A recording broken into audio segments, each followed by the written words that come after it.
موضوع الدرس في أحوال السعداء والرد على الأشقياء، سورة القلم، تفسير ابن كثير.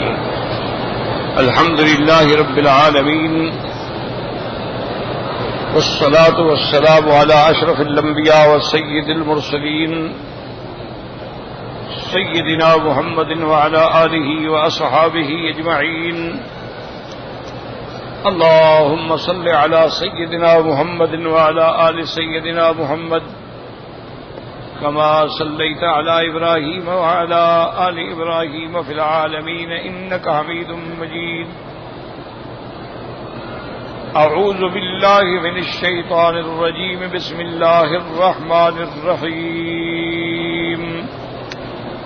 إن للمتقين عند ربهم جنات النعيم أفنجعل المسلمين كالمجرمين ما لكم كيف تحكمون أم لكم كتاب فيه تدرسون إن لكم فيه لما تخيرون أم لكم أيمان علينا بالغة إلى يوم القيامة إن لكم لما تحكمون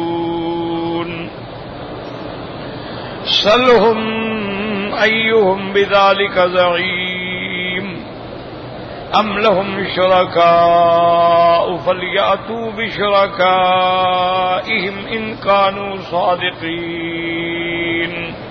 قال المؤلف والمفسر رحمه الله تعالى: أدام النفع بعلومه وعلومكم في الدارين آمين، إلى أن قال: لما ذكر تعالى حال أهل الجنة الدنيوية وما أصابهم فيها من النقمة حين أسوا الله عز وجل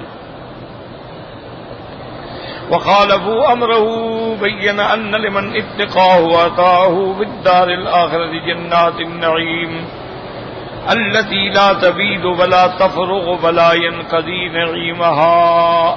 اب مفسر رحمۃ اللہ علیہ فرماتے ہیں کہ اللہ تبارک و تعالی نے سابقہ آیات میں ذکر کیا ان باغ والوں کا جنہوں نے نافرمانی کی کہ کیسے اللہ کے عذاب نے ان کو پکڑا اور ان کی سب چیز کو اللہ نے تباہ و برباد کر دیا ان کی نافرمانی کی وجہ سے. جب انہوں نے اللہ تبارک و تعالیٰ کے حکم کی مخالفت کی، اب اللہ بھی ہم فرماتے ہیں کہ ان کے مقابلے پہ وہ بندہ جو اللہ سے ڈرنے والا ہے، اللہ کی اطاعت کرنے والا ہے، اللہ کی فرما برداری کرنے والا ہے، اللہ کے حکم پہ چلنے والا ہے، اللہ نے اس کے لیے جنت کے اندر ایسے باغ رکھے ہیں جو ہمیشہ رہنے والے ہیں. الذی لا تبید، نہ تو کبھی ہلاک ہوں گے، نہ وہ کبھی ختم ہوں گے اور نہ ان کی نعمتیں کبھی ختم ہوں گی. تو اللہ نے تقابل فرمایا کہ نافرمانوں کا یہ حال ہے اور فرما برداروں کے لیے میں نے جنت میں انتہائی عظیم نعمتیں رکھی. ایک مسئلہ دماغ میں رکھ لیں، پھر اللہ کا قرآن سمجھنے میں آسانی ہوگی انشاءاللہ. مسئلہ یہ ہے کہ یہ دنیا جو ہے جس میں ہم زندگی گزار رہے ہیں یہ دار العمل، اس کے بعد جو مرنے کے بعد والی زندگی ہوگی وہ دار الآخرت، وہ دار الجزا.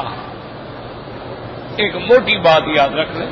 ویسے تو کئی عالم ہیں نا جی، جیسے عالم ارواح ہے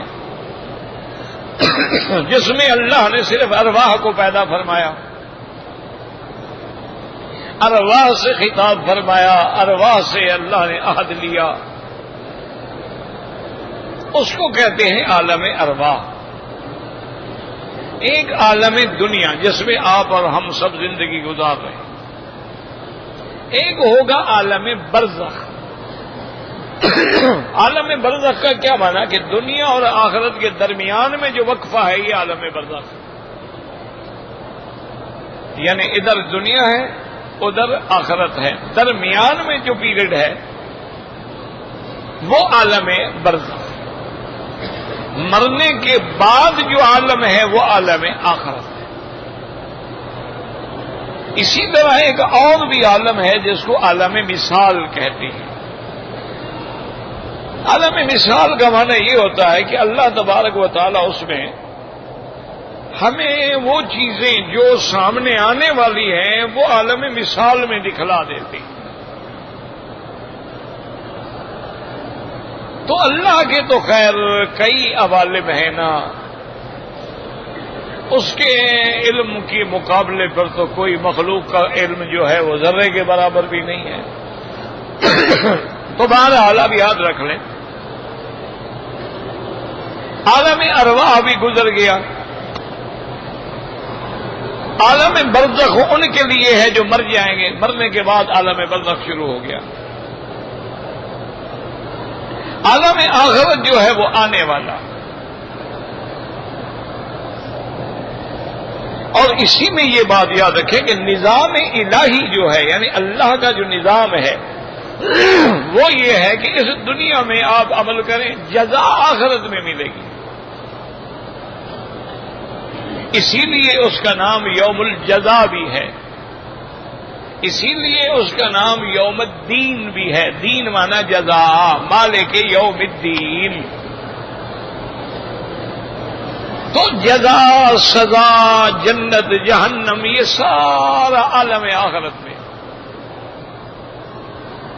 دنیا کے اندر جو ہے یاد رکھیں، اس میں اگر مومن ہے، کافر ہے، مشرک ہے، جانور ہے، جن ہے، حشرات الارض ہیں، سب کو اللہ نے روزی دینی ہے، رزق دینا ہے. یہاں کوئی مسئلہ نہیں. اولاد مسلمان کی بھی ہوگی، کافر کی بھی ہوگی. یہ نہیں ہے کہ مسلمان کو تو اللہ اولاد دے، کافر کو نہ دے. کافر بندہ ہے، انسان ہے. رزق اگر مومن کو ملتا ہے، کافر کو بھی ملتا ہے. ہوائیں چلیں گی، مومن کو لگتی ہیں، کافر کو بھی لگتی ہیں. برسات برسے گی تو پانی مومن کو بھی ملتا ہے، کافر کو بھی ملتا ہے. یہ نظام ہے اس کا. وہ بادشاہ ہے. بادشاہوں کی بادشاہی میں سب رعایا ہوتے ہیں. وہ نہیں دیکھتے کہ یہ مسلمان ہے، ہندو ہے، کافر ہے، کچھ ہے. رعایا ہے. اسی لیے سیدنا عمر رضی اللہ تعالی عنہ فرمایا کرتے تھے کہ اگر میں مدینہ منورہ میں ہوں، دریائے فرات کے کنارے، یعنی عراق میں، نیل مصر میں اور فرات عراق میں، اگر دریائے فرات کے کنارے کوئی کتا بھوکا مر جائے تو اس کا حساب بھی قیامت میں عمر کو دینا پڑے گا.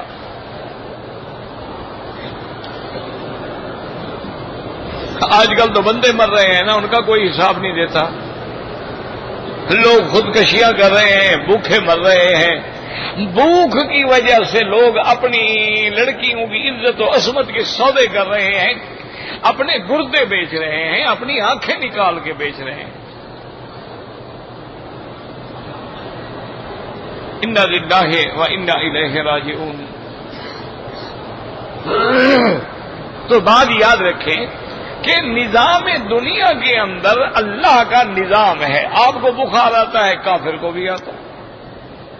آپ کو ٹھنڈ لگتی ہے، کافر کو بھی لگتی ہے. آپ کو خوشی ملتی ہے، کافر کو بھی ملتی ہے. آپ پر غم آتے ہیں، کافروں پہ بھی آتے ہیں. حادثات آپ کو بھی پیش آتے ہیں، کافروں کو بھی پیش آتے ہیں. یہ تو اس کا نظام ہے. اس میں آپ بات دخل نہیں دے سکتے کہ دیکھو جی کافروں کو طاقت مل گئی، کیوں مل گئی، فلاں مل گئی. یہ اس کا نظام ہے. آپ محنت کریں گے، آپ کو بھی ملے گی. نہیں کریں گے، مار کھائیں گے. جب تک عالم اسلام نے، مسلمانوں نے محنت کی ہے اور اللہ کے فرمان پہ، رسول کے فرمان پہ چلے ہیں اور انہوں نے اللہ کی مخلوق کی خدمت کی ہے، تو اس کا انجام یہ تھا کہ پوری دنیا میں اسلام حکمران تھا.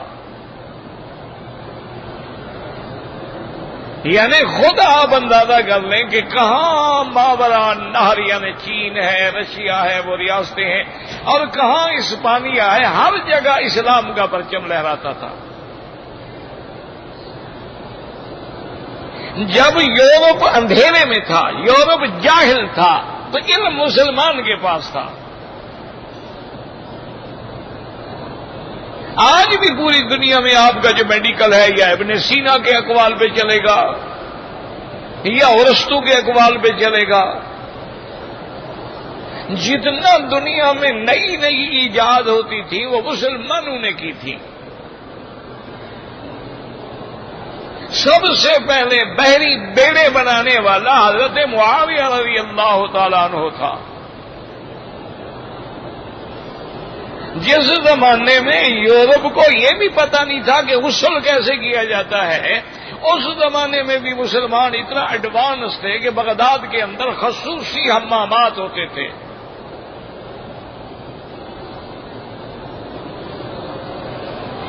یہ تو ہماری بدقسمتی ہے کہ جب مسلمانوں نے اسلام کو چھوڑ دیا، اللہ رسول کو چھوڑ دیا، تو اب کار مذلت میں گرتے گئے. اور وہی ساری آپ کی کتابیں جو تھی وہ چرا کے جو کافر ہے آج وہ عالم بن بیٹھا، تم جاہل بن گئے.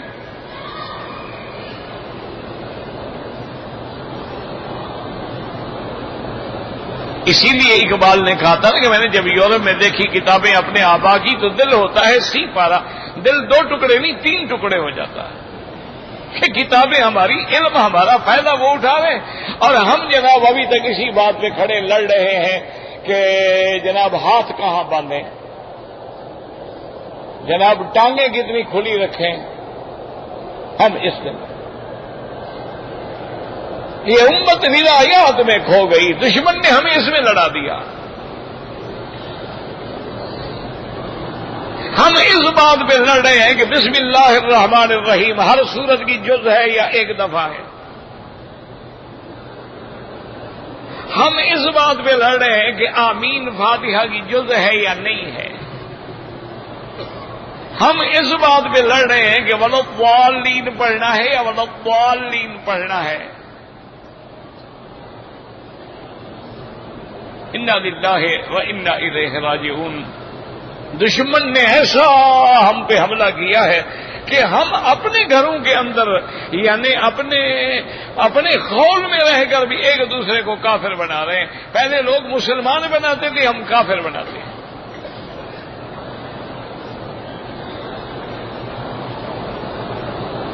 اس لیے ہمیشہ یاد رکھو کہ ایک ہے نظام الہی، وہ یہ ہے کہ دنیا میں عمل آخرت میں بدلا. کبھی کبھی اللہ نمونے کے طور پہ دنیا کے اندر بھی دکھا دیتے ہیں کہ ہم نے سلیمان علیہ السلام کو کیسے بادشاہی دی، کہ انسان تو انسان جنات کو بھی تابع کر دیا. ہم نے سلیمان علیہ السلام کو چیونٹی، حشرات الارض اور پرندوں کی زبانیں بھی سکھلا دی. ہم نے ہزاروں سال پہلے حضرت سلیمان علیہ السلام کو ایک ایسا ہوائی جہاز بنا کے دے دیا کہ جس کے لیے نہ کیپٹن کی ضرورت ہے، نہ چلانے والے کی، نہ فیول کی، نہ پیٹرول کی، نہ کسی رن وے کی. حضرت سلیمان حکم دیتی ہے، ہوا کو اٹھا کے چل پڑتی ہے. یاد آ گئی آپ کے ملک میں حادثہ ہوا ہے ہوائی جہاز کا، جس میں تقریباً 120 یا 25 آدمی بیچارے شہید ہو گئے. دعا کریں اللہ ان کی مغفرت فرمائے اور ان کے پسماندگان کو اللہ صبر جمیل عطا فرمائے. اور ان کو یہ کوئی معمولی حادثہ نہیں ہے کہ آدمی اپنے بیٹے کو، بھائی کو، بہن کو، بیٹی کو لینے کے لیے ایئرپورٹ پہ کھڑا اور 5-10 منٹ کے فاصلے سے خبر آئے کہ جاؤ لاشیں، اور لاشیں بھی نہ ملے تو ٹوٹی پھوٹی.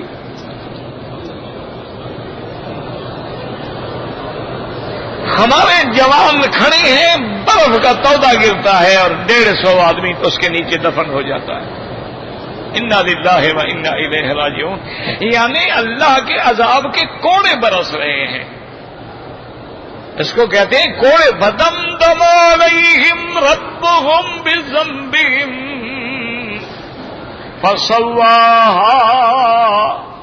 اللہ پاک نے کوڑے برساتے ہیں کہ شاید بندہ جاگ جائے جاگ جائے جاگ جائے.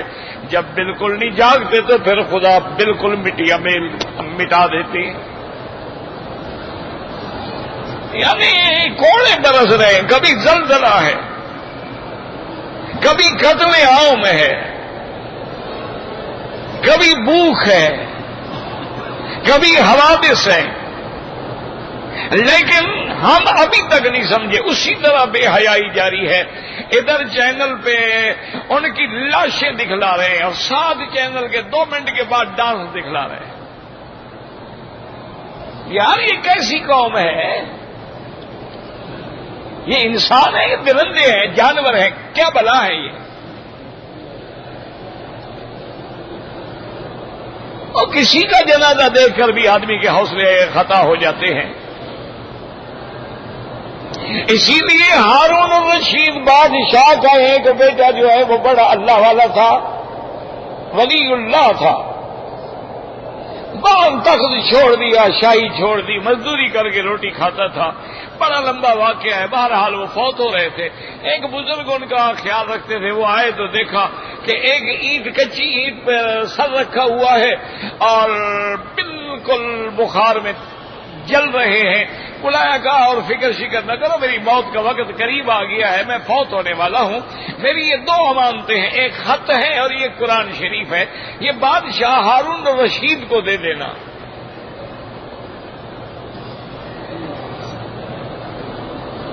اس نے کہا ٹھیک ہے، فوت ہو گئے، انہوں نے جنازہ پڑھا، دفن کیا، دفن ہو گئے۔ مدت کے بعد وہ امانت لے کے بھی، ایک آدمی موت کے وقت مجھے امانت دے کے گیا تھا، وہ لے کے وہاں چلے، ہارون الرشید کے پاس آئے۔ جب ہارون الرشید نے قرآن دیکھا اور لفافہ دیکھا تو اس نے کہا یہ بندہ تمہیں ملا کہاں ہے؟ انہوں نے کہا بادشاہ سلامت وہ فوت ہو گئے۔ انہوں نے کہا تمہیں پتہ ہے وہ کون تھا؟ وہ تو میرا بیٹا تھا۔ تو بادشاہ نے جب خط کھولا تو اس میں اسے لکھا تھا کہ یا صاحبی لا تغتر بتنوع من العمر ينفد والنعيم يزول۔ اس نے لکھا تھا کہ اے میرے مہربان، دنیا کی نعمتوں میں غرہ ہو کہ خدا کو نہ بھول جا۔ یہ زندگی ختم ہو رہی ہے، نعمتیں ختم ہو رہی ہیں۔ اذا حملت الى القبور جنازة فاعلم بانك بعدها محمول۔ اور جب کسی کا جنازہ جاتا دیکھو تو سوچ لینا کہ کبھی میں بھی کندھوں پہ جا رہا ہوں گا۔ اور ہمیں کوئی احساس نہیں ہے، یعنی لاشیں بکھری پڑی ہیں، ٹکڑے ٹکڑے ہو گئے ہیں، جن میں بچیاں بھی ہیں، بچے بھی ہیں، جن میں پڑھے لکھے بھی ہیں، عملہ بھی ہے، ملازم بھی ہیں، ان کی ہر چیز اور 5-6 منٹ کے اندر پوری قیامت صغریٰ قائم ہو گئی ہے۔ اور یہ سارے مناظر دکھا رہے ہیں کیا ہو رہا ہے، کیا ہو رہا ہے۔ وقفہ آ گیا، پھر جناب کوئی بپسی کے لیے عورتیں ناچ رہی ہیں، کوئی کسی کے لیے ناچ اور ڈانس ہو رہا ہے۔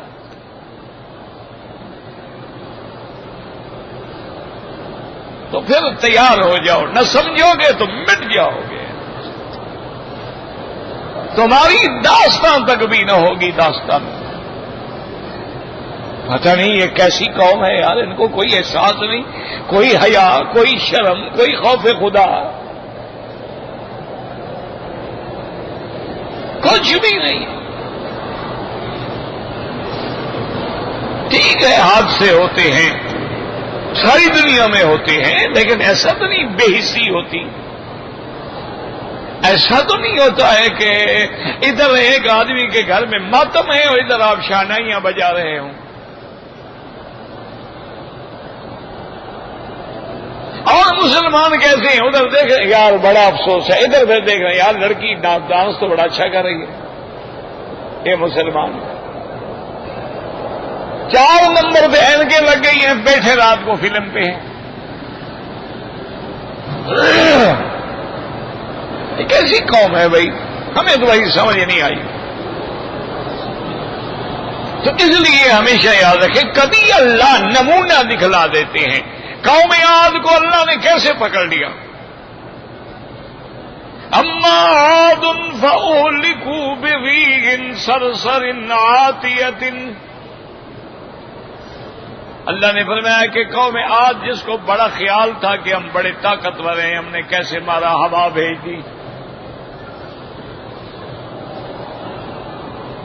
تو اس لیے اللہ تبارک و تعالیٰ نے کبھی کبھی یہ بھی ہوتا ہے کہ بھئی جب باغ والوں نے نافرمانی کی، بخل کیا، اللہ کے راستے میں دینے سے انکار کیا، والد کے طریقے کو سے بھی انکار کیا، ایک رات کا معمولی سا جھٹکا آیا، صبح اٹھے تو سیاہ اندھیری رات، فطاف علیہا طائف من ربک وہم نائمون فاصبحت کالصریم۔ اب جب صبح ہوئی تو ایسے تھا جیسے سیاہ رات ہوتی ہے، یا جیسے گھاس سوکھنے کے بعد چورا چورا ہو کے ختم ہو جاتا ہے، مٹی میں مل جاتا ہے۔ اس لیے اللہ فرماتے ہیں یہ تو دنیا کا حال، اور جو مجھ سے ڈرنے والے ہیں، ان للمتقین، جو مجھ سے ڈرنے والے ہیں۔ اب ذرا کعبے میں بیٹھے ہو، اپنے گریبان میں جھانک کے دیکھو، کیا ہم اللہ سے ڈرتے ہیں؟ اللہ سے ڈرتے تو جھوٹ بولتے ہیں، اللہ سے ڈرتے تو سرکار دو جہاں کی شکل مبارک کی مخالفت کر کے داڑیاں مڈاتے، اللہ سے ڈرتے تو حرام کے پیسوں سے عمرے میں تشریف لے آتے، اللہ تبارک و تعالیٰ سے ڈرتے تو سودی کاروبار کرتے، اللہ تعالیٰ سے ڈرتے تو ہم گندم کا ذخیرہ کر لیتے، جب مہنگی ہوگی تو غریبوں کو بیچیں گے، اللہ سے ڈرتے تو کیا ہماری عورتیں، ہماری بیٹیاں اس طرح فیشن کر کے پھر رہی ہیں کعبے میں جیسے انارکلی میں سیر پہ آئی ہوئی ہو۔ اللہ سے ڈرتے تو ہم جھوٹ بولتے،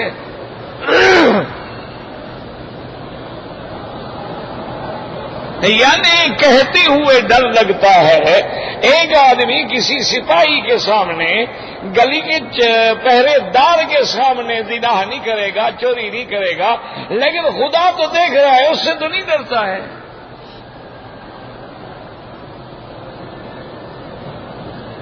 اس لیے اللہ نے بھی فرما دیا کہ نعمتیں تو ہیں لیکن ان کے لیے جو مجھ سے ڈرنے والے ہیں۔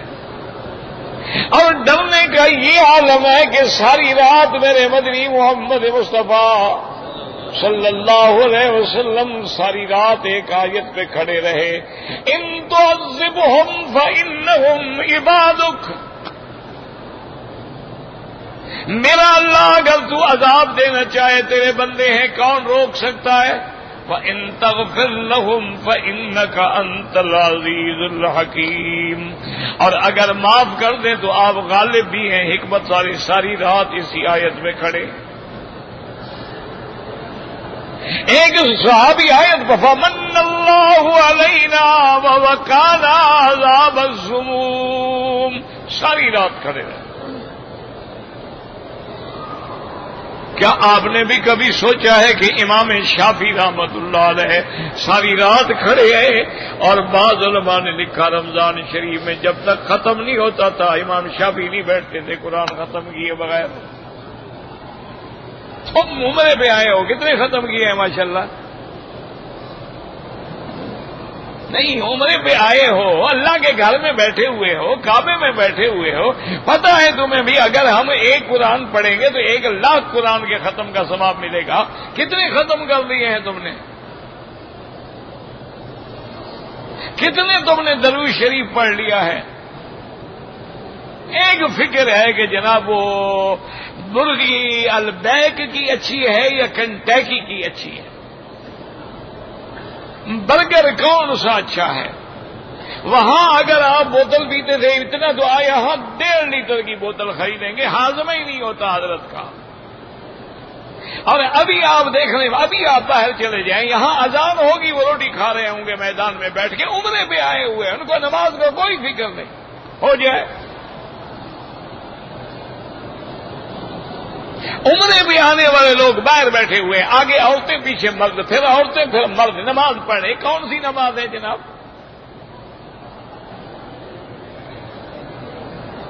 یہ کون سی نماز ہے کہ عورتیں آپ کے آگے ہیں آپ پیچھے کھڑے ہوں؟ کہ کون کہتا ہے نماز ہوتی ہے؟ کھڑے ہیں۔ عورتیں مرد اکٹھے بیٹھے ہوئے ہیں، محرم بھی غیر محرم بھی ایک ہی کمرے میں رہ رہے ہیں، آئے ماشاءاللہ عمرے بھی ہیں، لبیک اللہم لبیک لبیک لا شریک لک لبیک۔ یہ ڈرنے والے لوگ ہیں، یہ اللہ سے ڈرنے والے لوگ ہیں۔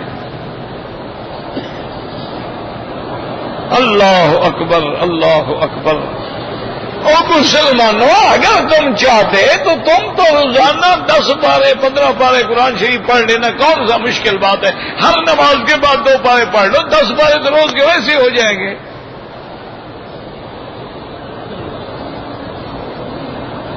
لیکن اس کو فرصت ہی نہیں ہے، وہ تو مارکیٹیں گھومنے کے لیے آیا ہے، وہ تو ہوٹل میں رہنے کے لیے آیا ہے۔ ایک دوسرے تمہارا ہوٹل کیسا ہے، تمہارا ہوٹل کیسا ہے، تمہارا کمرہ کیسا ہے، تمہارا پلنگ کیسا ہے، تمہارا گدا کیسا ہے، عمرے پہ آئے ہوئے لوگ ہیں۔ آپ مکے جدے کے راستے میں جاتے ہیں جہاں آج کل شمیسی ہے، یہی وہ جگہ ہے نا جہاں مکے والوں نے حضور کو روک دیا تھا عمرے سے، تو حضور پاک احرام باندھ کے آئے، ایمان سے کہیں وہاں حضور پلنگ پہ سوتے تھے؟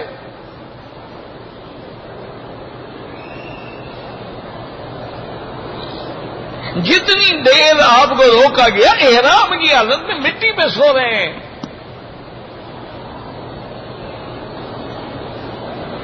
اور ہمارا حاجی وہ کہتا ہے جی ہم احرام باندھ کے آئے تھے، رات کو لیٹ پہنچے تھے، پھر تھکان ہو گئی، پھر ہم نے کپڑے اتار دیے، سلے ہوئے کپڑے پہن کے سو گئے، دوسرے دن جب صبح اٹھے نا جی پھر غسل کر کے میک اپ سنگار کر کے پھر ہم نے عمرہ کیا۔ ماشاءاللہ یہ کون سا عمرہ ہے بھائی؟ عورتیں ہیں، ہو جی عورت نے احرام باندھا ہوا تھا، کون سا احرام بھی؟ ہو جی کپڑا باندھا ہوا تھا، اب وضو کر رہی ہے کپڑے کے اوپر، کیوں؟ احرام ہے، کھولا تو عمرہ بھاگ جائے گا، اور یہ پتہ نہیں کہ مسح ہی نہیں ہوگا تو وضو نہیں ہوگا، وضو نہیں ہوگا نماز نہیں ہوگی، وضو نہیں ہوگا طواف نہیں ہوگا، تمہارا عمرہ کیسے ہو گیا؟ کچھ نہیں، ضرورت ہی نہیں۔ ورنہ مشکل مسئلہ کیا ہے کہ جب عمرے پہ آ رہے ہو ایک کتاب لے لو، اس کو 5-6 دفعہ پڑھ لو بھی عمرہ کیا ہوتا ہے، احرام کیا ہوتا ہے، عورت کے لیے کیا احکام ہے، مرد کے لیے کیا احکام ہے، میقات کیا ہوتا ہے، عورت کو اگر حیض ہو تو کیا کرے، عورت نے کپڑا کیا باندھنا ہے، اس کے لیے تو کوئی کپڑا نہیں ہوتا، جو کپڑے ہیں بس نیت کرنی ہے، لبیک اللہم لبیک لبیک لا شریک لک لبیک۔ ایک چھوٹی سی کتاب، ہر زبان میں کتابیں موجود ہیں، علماء نے لکھی ہیں، لے لو اس کو 4 5 6 7 دفعہ پڑھ لو، جو سمجھ نہ آئے نشان لگا لو، کسی عالم سے پوچھ لو، تاکہ جب عمرے کے لیے آؤ تو تیار ہو کے آؤ نا۔ اور یہاں تو یہ عالم ہے نا، اور جی میں عمرے پہ آیا تھا اور چادریں سامان میں چلی گئی، جی ہماری وہ چادریں تھی نا احرام والی، وہ سامان میں چلی گئی، لہذا ہم نے جتنے سے احرام باندھا، تم عمرے پہ آ رہے تھے، جو چیز اصلی تھی وہ تم نے سامان میں بھیج دی تھی۔ اچھا اس کو کسی نے مسئلہ نہیں سمجھا کہ چلو انسان ہے بھول گیا، جہاز میں بیٹھے بیٹھے قمیص اتار دو، بنین اتار دو، شلوار میں بیٹھے رہو، کوئی وضو نہ کرو، کوئی غسل نہ کرو، کوئی نماز نہ پڑھو، وہاں بیٹھے بیٹھے لبیک بعمرۃ لبیک اللہم لبیک پڑھتے ہوئے آ جاؤ، جتنے اتر کے چادر باندھ لو۔ لیکن کوئی مسئلہ پوچھے گا، کسی کو ڈر ہوگا تو پوچھے گا نا، اس لیے اللہ فرماتے ان للمتقین عند ربهم جنات النعیم۔ آگے مفسر نے فرمایا کہ ڈرنے والے کا کیا معنی؟ فرمایا جو اللہ کے حکم پہ چلنے والے ہیں، اللہ کی اطاعت کرنے والے ہیں، حضور کی سنت کے مطابق زندگی گزارنے والے ہیں، ان کے لیے اللہ نے ایسے باغ رکھے ہیں جو کبھی ختم نہیں ہوں گے، نہ ان کا پھل کبھی ختم ہوگا، نہ ان کی رونق اور عزت کبھی ختم ہوگی، اور وہ پھل بھی ایسے ہوں گے وَدَانِيَةً عَلَيْهِمْ۔ اللہ نے فرمایا میرے بندے دنیا میں تو پھلوں کے پیچھے بھاگتا تھا، جنت میں آنے کے بعد میں پھلوں کو حکم دے دوں گا، وہ تیرے تابع ہیں، تم بیٹھے ہو اشارہ کرو گے تو پھل آئے گا، تمہیں اوپر نہیں جانا پڑے گا۔ وَدَانِيَةً عَلَيْهِمْ ظِلَالُهَا وَذُلِّلَتْ قُطُوفُهَا تَذْلِيلًا.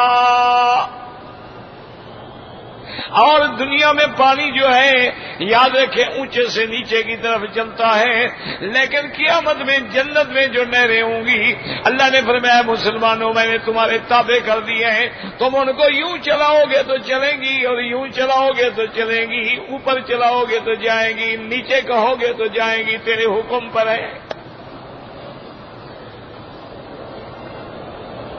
اللہ اکبر. اس لیے اللہ آگے فرماتے ہیں کہ مسلمانوں غور کرو، ایک ماننے والا، ایک نہ ماننے والا، ایک اللہ سے ڈرنے والا، ایک نہ ڈرنے والا، کیا کبھی یہ برابر ہو سکتے ہیں کہ ان کو ہم قیامت میں برابر کر دیں گے؟ افنجعل المسلمین کالمجرمین ای افن صحابی بین ہاؤلاء و ہاؤلاء من الجزاء، کیا فرما بردار اور نافرمان دونوں کو ایک جیسا بدلہ دیں گے؟ بالکل نہیں. کلا ورب الارض والسماء، ایسا ہرگز نہیں ہوگا. بس یہ فرماتے ہیں ما لکم کیف تحکمون، کیا ہو گیا ہے، کیسے تم گمان لگا کے بیٹھے ہوئے ہو کہ ہمیں بھی وہاں جنت میں آرام ملے گا، ہمیں بھی وہاں نعمتیں ملیں گی، یعنی مومن کو بھی نعمت ملے مجرم کو بھی نعمت ملے، پھر فائدہ کیا ہوا؟ کیسے فیصلے کر رہے ہو، کیسے گمان کر رہے ہو؟ خبردار ایسا نہیں ہوگا.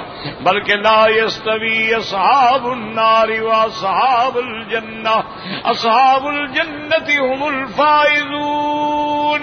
کبھی جہنمی اور جنتی برابر نہیں ہو سکتے. جنت والے جو ہیں کامیاب ہوں گے.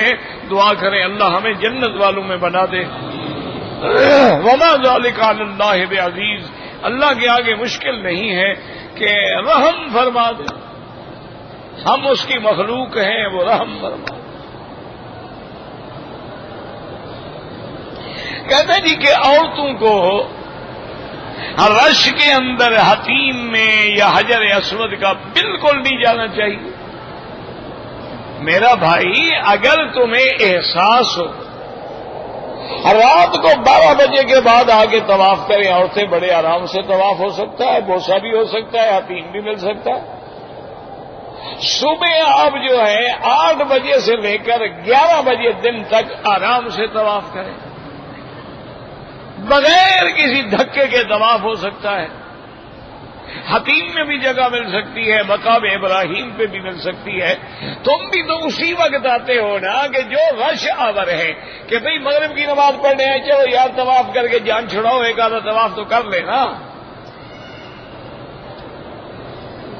اور طواف کا یہ معنی نہیں ہوتا ہے کہ بے وقوفوں کی طرح بھاگ رہے ہو. نظر نیچے ہو، زبان پہ ذکر ہو اور دل میں اللہ کی ذات کی عظمت کا فکر ہو کہ مولا تیرے گھر کے باہر میں پھر رہا ہوں. کیا میرے یہ پاؤں اس قابل تھے کہ تیرے دروازے پہ آئے؟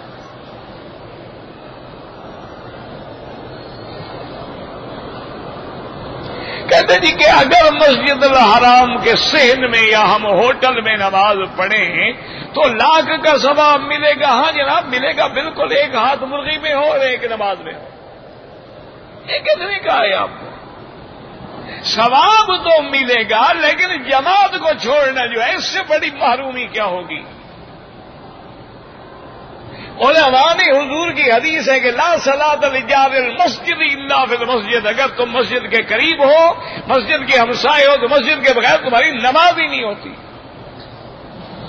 ایک ہے مسئلہ کہ بھائی پورے حرم میں 1 لاکھ کا ثواب ملے گا، لیکن مسجد میں آنا تو ضروری ہے نا، جماعت میں آنا تو ضروری ہے. یہ تو نہیں کہ ہوٹل میں بیٹھے رہو.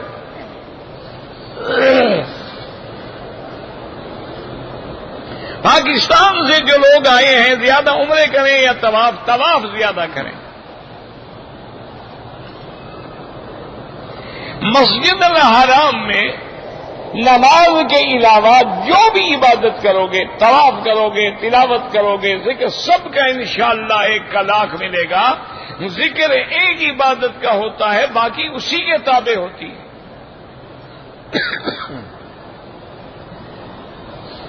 وادی جن کا مجھے نہیں پتا، آپ وہاں تشریف لے جائیں. ان سے ملاقات کریں، پوچھیں کیا حقیقت ہے. نہ پہلے دماغ کی خرابی دیکھو. جب اللہ نے ہمیں کعبے میں بٹھایا، وادی جن کیا کرنے جائیں گے؟ مدینہ منورہ میں جانے کے بعد، حضور کے روضے کو دیکھنے کے بعد، ریاض الجنت میں بیٹھنے کے بجائے وادی الجن میں ہم کیا کریں گے جناب؟ ہو جی گاڑی خود بخود چلتی ہے، ٹھیک ہے جی، آپ وہاں جا کے ڈیرا لگا دیں، پیٹرول بچ جائے گا. مجھے کوئی پتہ نہیں جناب جنوں کی وادی کہاں ہے کہاں نہیں ہے، نہ شوق ہے نہ خواہش ہے. ہمارے ملک میں جو مرنے کے بعد تیسرے دن کل خوانی ہوتی ہے، یہ خالص بدعت ہے. اگر تم نے خیرات کرنی ہے سارا مہینہ کرو، تم نے خیرات کرنی ہے سارا سال کرو. یہ دن مقرر کرنا صرف اللہ کو حق ہے کہ یہ جمعہ ہے، یہ عید الفطر ہے، یہ عید الاضحیٰ ہے، یہ رمضان ہے، یہ لیلۃ القدر ہے، یہ عشرہ ذی الحجہ ہے. یہ اللہ کے سوا کوئی نہیں مقرر کر سکتا. ایک دوسری بات یہ ہے کہ مرنے والا مر گیا. اب جو تیسرے دن کی کل خوانی شریف ہے وہ کس کے پیسے سے کر رہے ہیں آپ؟ اگر اس میت کا پیسہ ہے تو کیا سارے وارث اجازت دے چکے ہیں؟ اگر کوئی وارث چھوٹا بچہ ہے نابالغ ہے، وہ تو بالغ ہونے سے پہلے اجازت بھی نہیں دے سکتا.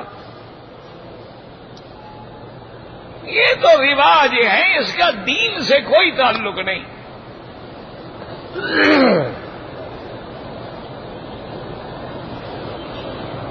کہتے تھے کہ جادو سے بچنے کے لیے کیا عمل ہے؟ آسان عمل تو یہی ہے کہ یہاں مدینہ پاک میں کھجور ملتی ہے اجوا، وہ آپ لے جائیں اور روزانہ جو 7 دانے کھا لے گا اس دن اس پہ کوئی جادو اثر نہیں کرے گا. دوسری بات یہ ہے کہ سورۃ البقرہ کی تلاوت کریں.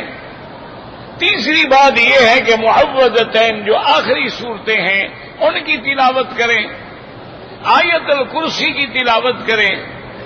اور جتنی آیات قرآن میں آئی ہیں جادو کے باطل ہونے کے بارے میں ان کی تلاوت کریں. لوگوں نے چھاپ دی ہے، لکھی ہوئی ہے، کتابوں میں ملتی ہے. ایک دفعہ پڑھ لیا کرے گھر میں، کوئی جادو وادو نہیں ہوگا.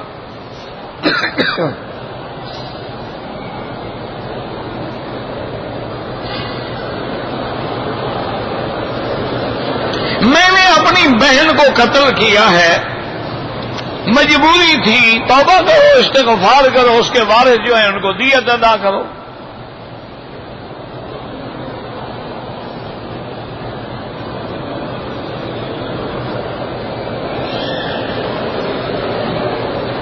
کہتے جی کہ میں نے ایک بوڑھی عورت کو طواف بھی کرایا، صفا مروہ بھی ویل چیئر پہ کرایا، لیکن صفا مروہ میں دوڑنا بھول گیا. کوئی ضرورت نہیں، کہاں لکھا ہوا ہے کہ صفا مروہ میں دوڑنا ہے؟ یہ تو جاہلوں نے بنایا ہوا ہے کہ صفا مروہ میں دوڑنا ہے. وہ جو سبز لائٹ ہیں ان کے درمیان میں تیز تیز چلنا ہے، دوڑنا تو منع ہے.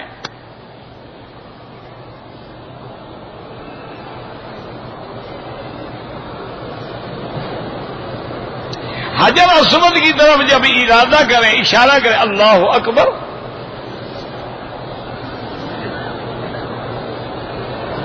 اللہ کے پیغمبر کو ہمارا سلام پہنچتا ہے، بالکل پہنچتا ہے. طواف کے دوران میں نظر نیچے رکھیں، کعبۃ اللہ کو ہاتھ نہ لگائیں.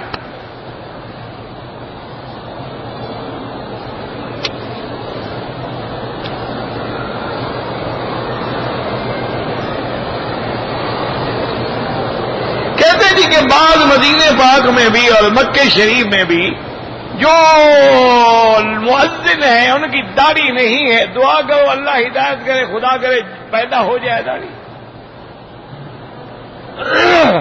بابا ہم نے کلمہ حضور محمد مصطفیٰ کا پڑھا ہے، مکے مدینے والوں کا کلمہ نہیں پڑھا.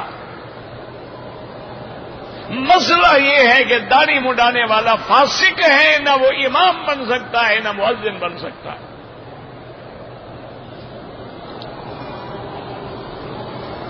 اگر ہم نے عمرہ کا طواف جو ہے کیا عمرہ کسی زندہ کے لیے، اگر وہ وصیت کرے، ورنہ کوئی نہیں، اپنے لیے کرو، اس کے لیے دعا کرو۔ اگر طواف کے دوران ہم اردو میں دعائیں مانگتے رہیں کوئی حرج نہیں۔ بھئی اصل مسئلہ یاد رکھو کہ طواف میں جو ذکر مسنون ہے وہ تو صرف یہ ہے سبحان اللہ والحمد للہ لا الہ الا اللہ اللہ اکبر وللہ الحمد لا حول ولا قوت الا باللہ العلی العظیم۔ رکن یمانی اور حجر اسود کے درمیان ربنا آتنا فی الدنیا حسنۃ وفی الآخرۃ حسنۃ وقنا عذاب النار۔ باقی تم طواف کے دوران میں درود شریف پڑھتے رہو، کلمہ شریف پڑھتے رہو، آیت کریمہ پڑھتے رہو، یا جو بھی دعا تمہیں آتی ہے وہ پڑھتے رہو، اپنی زبان میں مانگتے رہو، کوئی مسئلہ نہیں۔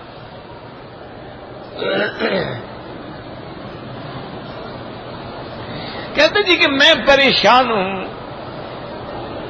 جب آدمی پریشان ہوتا ہے تو اس کی دعا منظور کرنے کا تو اللہ نے قرآن میں ذکر کیا ہے کہ امن یجیب المضطر اذا دعا، کون ہے جو پریشان حالوں کی دعا کو سنتا ہے؟ تم دل سے دعا کرو، اللہ سب پریشانیاں دور کر دیں گے۔ علاج یہ ہے کہ درود شریف زیادہ پڑھو۔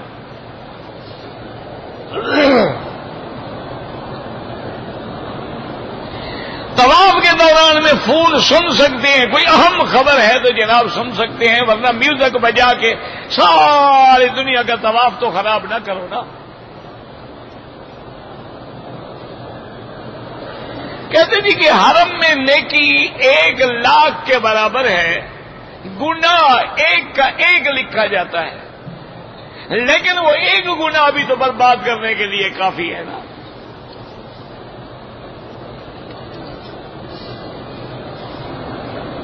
عورت حالت عمرے میں یا طواف میں نقاب نہ ڈالے، کپڑا لٹکائے کہ پردہ بھی رہے اور چہرے پہ باندھے بھی نہیں۔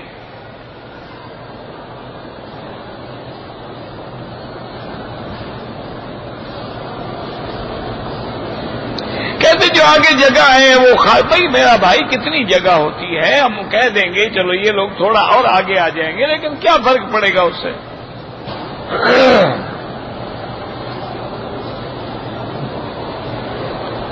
پاکستان میں سیدوں کے شہر آباد ہیں، میں نے نہیں سمجھا کیا مطلب ہے۔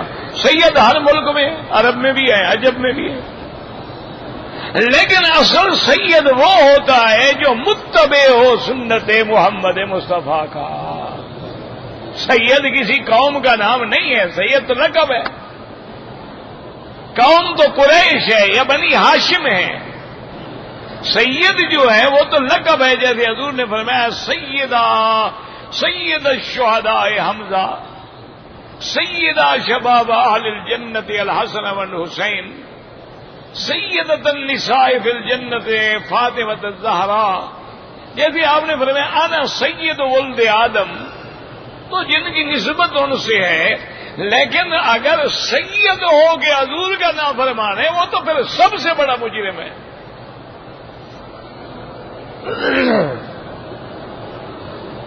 اگر ہم نے عمرہ کرنے کے بعد ایک دوسرے کے سر پہ اس طرح پھیر دیا بالکل جائز ہے، اپنا حلق خود کر لیں بالکل جائز ہے۔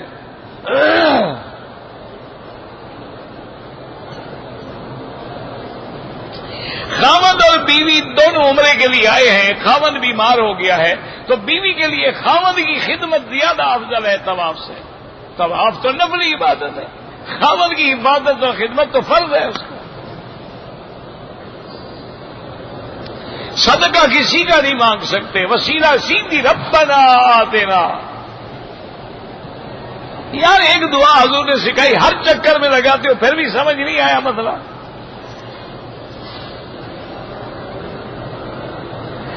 اگر عورت حیض کی حالت میں ہے، حنفی مسلک میں پوری آیت نہیں پڑھ سکتی، اگر پڑھانے والی ہے تو چھوٹے چھوٹے لفظ بتلا سکتی ہے، لیکن یہاں پر جو ائمہ کرام ہیں ان کا فتویٰ یہ ہے کہ اگر حافظہ ہے، مدرسہ ہے، ہاتھ نہ لگائے لیکن یاد پڑھا سکتی ہے۔ اگر دم کے پیسے نہ ہوں تو پھر روزے رکھ سکتا ہے۔ کہتے جی کہ لکل امت الرسول، بالکل حضور ساری امتوں کے لیے رسول ہے، امریکہ ہو یا پاکستان ہو یا ہندوستان ہو، عرب عجم کے لیے آپ رسول ہیں نا، آپ کی دعوت پورے عالم میں پہنچ گئی ہے۔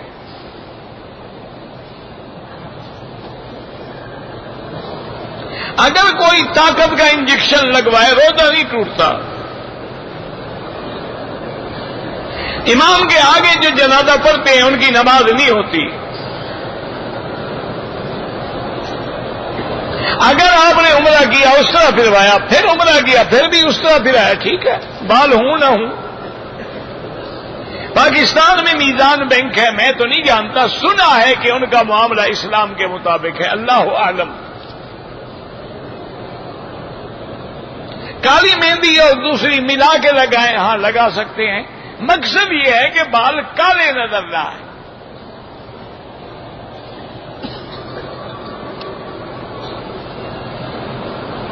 کہتے جی کہ ہر زبان کے ترجمے موجود ہیں، اردو کے ترجمے نہیں ملتے، وہ اس لیے کہ ہمارے حاجی ماشاءاللہ گھر لے جاتے ہیں، ملے کیا جتنا رکھتے ہیں کیا،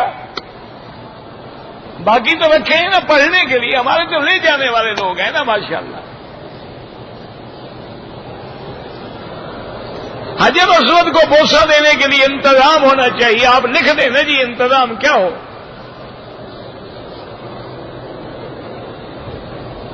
مدینہ منورہ سے واپس آتے ہوئے بالکل عمرہ ضروری ہے، وہ میقات ہے۔ طواف کرتے ہوئے نظر نیچے رکھیں۔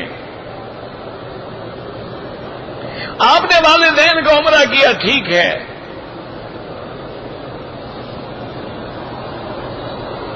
آج میں پتہ نہیں باندھنے، مجھے نہیں پتا آپ نے کیا لکھا ہے۔ اگر کوئی عورت مری ہوئی ہمیں ملے تو کیا پتہ لگے گا ہندو ہے مسلمان؟ دیکھیں گے پچھلی بستی مسلمانوں کی ہے یا ہندوؤں کی ہے؟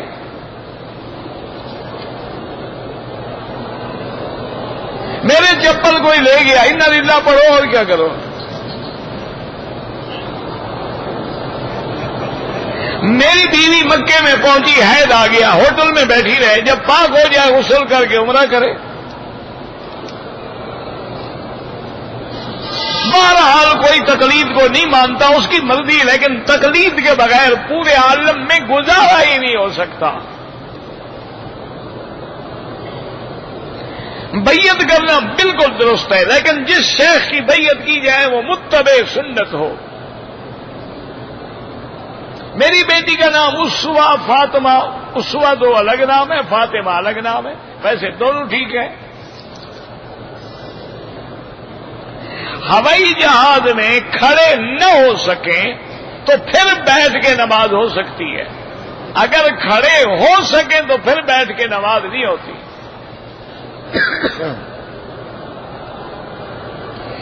عورتیں حرم میں آ گئی جماعت کی نماز پڑھیں، بالکل پڑھیں، حضور کی بیویاں حضور کے پیچھے آگے جماعت میں نماز نہیں پڑھتی تھی۔ آب زمزم بیٹھ کے پیئیں، کھڑے ہو کے پیئیں تو گناہ نہیں ہوگا، یہ کوئی مسئلہ نہیں، جب زمزم آئے تو کھڑے ہو جاؤ۔ آب زمزم میں پانی ملا دے، طواف کے دوران میں کندھا ننگا رکھیں گے۔ جہاد قیامت تک ہوگا، لیکن کافروں کے ساتھ، مسلمانوں کے ساتھ جہاد نہیں ہوتا کہ اپنے لوگوں کو مارو۔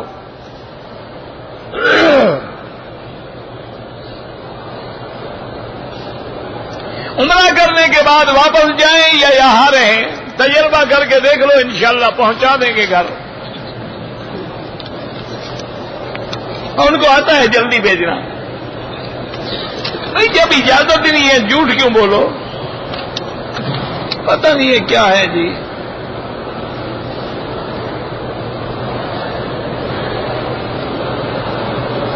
مجھے پڑھیں گے بعد میں، ابھی لمبا چوڑا خط تو نہیں پڑھا جا سکتا. اللہم صلی علی سیدنا محمد وعلی آل سیدنا محمد وبارک وسلم.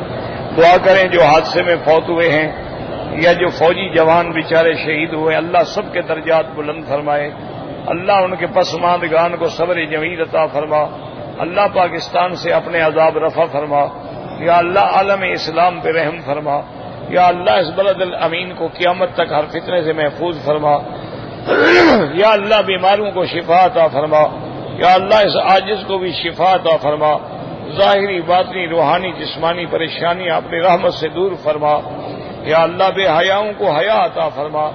بے دینوں کو دین عطا فرما. بے اولادوں کو اولاد عطا فرما. قرض داروں کے قرض عطا فرما. جن کا رزق تنگ ہے ان کے رزق میں برکتیں عطا فرما.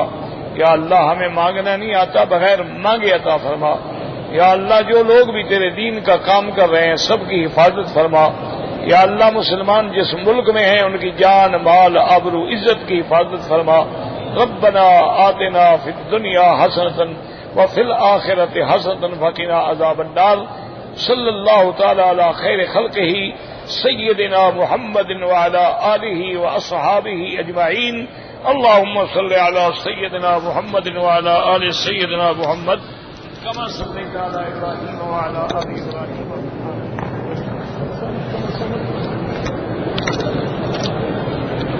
اور نا اس کو کہیں کہ یہ بالکل ٹھیک نہیں ہے، تو بیٹری بھی چلتی اٹھا وہ انسال بھی نہیں، استقبال بھی نہیں.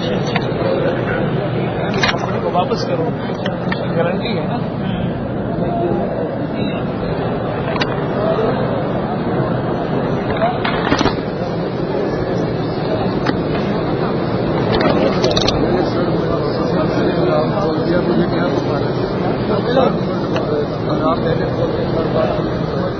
مندر یہ ہوگا نا دیکھ رہا ہے.